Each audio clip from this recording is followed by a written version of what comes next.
Welcome back to Houston Life. National CPR and AED Awareness Week kicks off today. As the weather warms up, people with pre-existing heart conditions are more at risk of suffering cardiac arrest. And our hearts have to work harder to keep our bodies cool. Which is interesting. That's a stat that I did not realize. So we sent Mel Camp out to Memorial Park to learn how to save a life with renowned CPR trainer Gail Gould. Hi, Mel.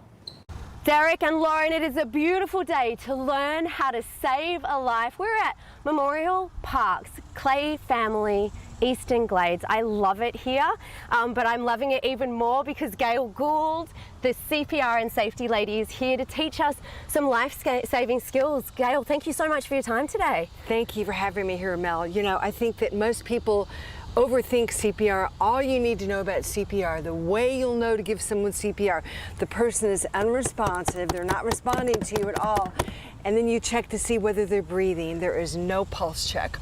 All you do is scan their body 5 to 10 seconds. If they're not breathing normally, they're not breathing at all, they are in cardiac arrest and they need CPR. So let's go ahead and practice. Take one arm out front for me, Mel. Okay, you ready to learn this? One arm in front. Other arm on top.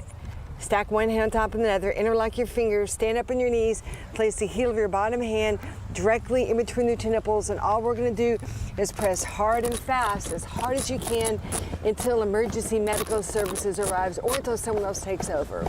Okay, right, and you're This is doing all this you need to do. until the first responders arrive, and these are crucial moments for someone, isn't it? Yes, because the brain starts to die after about 4 minutes with no blood. Wow. So what you're doing, you're literally shunting blood up to the brain, trying to keep their heart, brain, and lungs alive until the AED, the automated external defibrillator, can arrive. Now, if you know this skill, you can teach it to other people who are around you so they can take over, because that is a lot of work, but you've just got to keep it going. It is a lot of work. Wow, that's intense. If you feel like you're not strong enough, can you get someone stronger, or how strong do you have to be? Well, you don't have to be terribly strong. You really don't. And of course, you're going to have a lot of adrenaline. I know, I have adrenaline from doing that. I was imagining I was saving a life. Now, the next step is the AED, which is the automatic external defibrillator. Yes, they have a lot of them here at Memorial Park, and you were training people here to use the devices and do CPR, so they are all trained at the park. Yes, but how do I use it? Well, how you use it, let me just give you a statistic here. 90% of adults who go into cardiac arrest are going to need to get defibrillated with the use of the AED.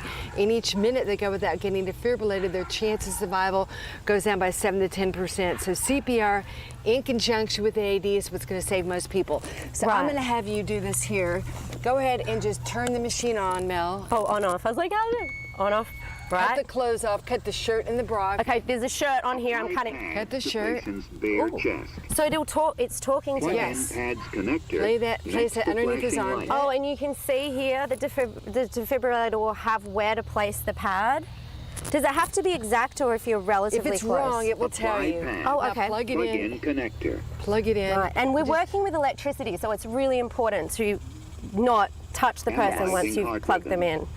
Oh, wow, this is intense. It's telling you not to touch the patient. Not touching the patient. Of course, in these moments when everyone's panicking, it's so important to keep. Now you're going to say, I'm clear, you're clear, we're all clear. Stay and then clear of when it tells you, press the shock button. Okay, ready? Okay. Deliver shock now. Okay, here we go. I'm now. clear, you're clear, we're all clear. Shock delivered. Their body will come and jolt saving out. a life.